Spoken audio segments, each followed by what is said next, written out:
بهوها الأتري رياح هباء فطار القصيد يحاكي الهوى رياح السموم وكف. من ابو محمد مدنی البته که الله را شاهد میگیرم و همه شما را شاهد میگیرم که این حق وزنین و این حق تلخی که وظیفه من بود که برسانم به شما رسانیدم، وظیفه من بود که پهن بکنم به شما پهن کردم. باقی مانده وظیفه من نیست، باقی مانده وظیفه شما مسلمانان است که گوش بکنید، اطاعت بکنید و عمل بکنید و سخنهای الله را بالا بردارید. اعلای کلمت الله وظیفه ما تو همینجاست. اللهم فاشهد، اللهم فاشهد. ای الله شاهد باش، ای الله شاهد باش که من این سخنها را تنها به خاطر خودت، به خاطر رضایت و به خاطر نائل شدن به رحمتت گفتم، به خاطر دور شدن از غضبت و به خاطر نجات یافتن از غضب و از قهرت و به خاطر نجات یافتن از جهنم گفتم تا که مرا لعنت نکنی، تا که مرا رحمت بی. بله وزنین است، اما من امید تنها به تو دارم ای الله که حفظ بکنی و خودت حق را آشکار بکنی.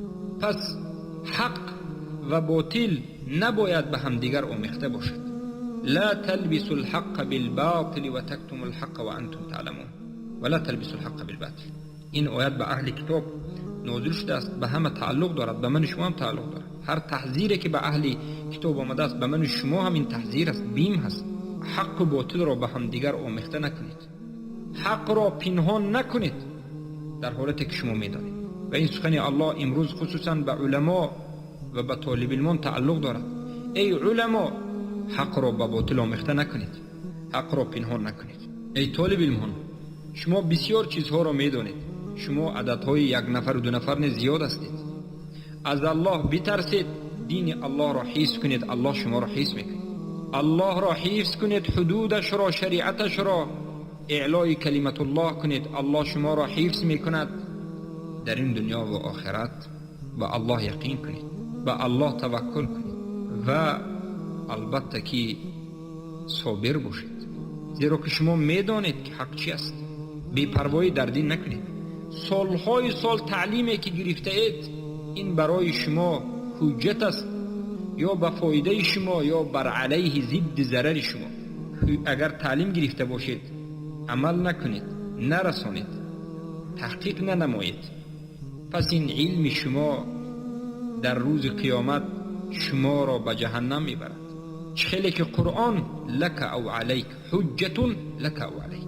قرآن اصل علم است که حجت به فایده تو یا بر ضرر تو است. ای کسی که علم قرآن داری، ای کسی که علم سنت داری، ای کسی که از علم عقیده با خبری، بخیز امت اسلام را دعوت بکن، بخیز برادران و خواهرانت را نجات بده از کفر شرک و حقیقت را بیان. اگرچه کم باشد وقت خود را جدا بکن. اما کسانی که خاموشید، اگر گفته نتوانید لااقل بر ضد ما طالب علمان اهل سنت و الجماعت زبان درازی نکنید. امروز ما میبینیم که علماء و سوخر یک طرف هستند که اینها به خاطر حمایه طاغوت همه کار را میکنند.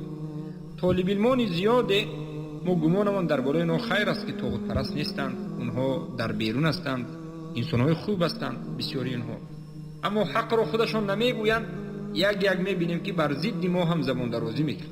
آیا شما مکان طلبی میکنید؟ آیا شما درجه طلبی میکنید؟ آیا شما میخواهید اثبات بکنید که شما زور هستید و دیگران پست هستند؟ آیا شما به من میخواهید که اثبات بکنید که ابو محمد مدنی چرا تو سخن میکنی؟ من زور هستم و تو چرا سخن میکنی؟ پس بیا سخن بکن، بیا حق را رسان. تو بهترین ما خواهی شد، تو عزیز هستی در نزد ما وقتی که حق را میگویی و در مذهب اهل سنت هستی. اما وقتی که خودت در زیر برگی هستی، یک سخن حق را نمیگویی، اما زبانت دراز است در حق طالب علمان اهل سنت، این است که خطری در خطری بزرگ است. این علامت بدبختی تو است، این علامت باور بکن شقاوت و علامت عذاب و علامت گمراهی تو است. توبه بکن. اما سخن خاتموی من به کسانی که گوش کننده ها هستند برادرانم و خواهران عزیزم، این حلقه های درسی را به نهایت با در مدت طولانی 1 سال است یا 1.5 سال به شما آماده کردیم. درباره این موضوع زیاده از 30 و 40 کتاب ها را جمع کردیم، مطالعه کردیم که بعضی از کتاب ها 400 صفحه و 600 صفحه، بعضیش 100 صفحه و 200 صفحه است. چندها هزار صفحه کتاب ها را مطالعه کردیم و تمام سخن های علمای سلف را در این باب ذکر کردیم، جمع کردیم تا که برای شما موضوع های بهترین را آماده سازیم و بیان بکنیم تا که حق به شما برسه.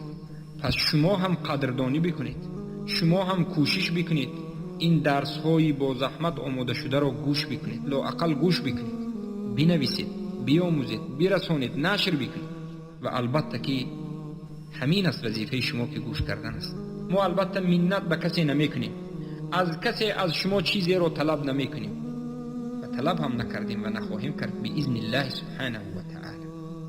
و از کسی از شما تشکر یا که رحمت را انتظار نیستیم. هر کاری که کردیم به خاطر الله کردیم. لا نريد منكم جزاء ولا شکورا، از شما جزای شکرگویی را انتظار نیستیم، اما فقط انتظاریم که گوش بکنیم.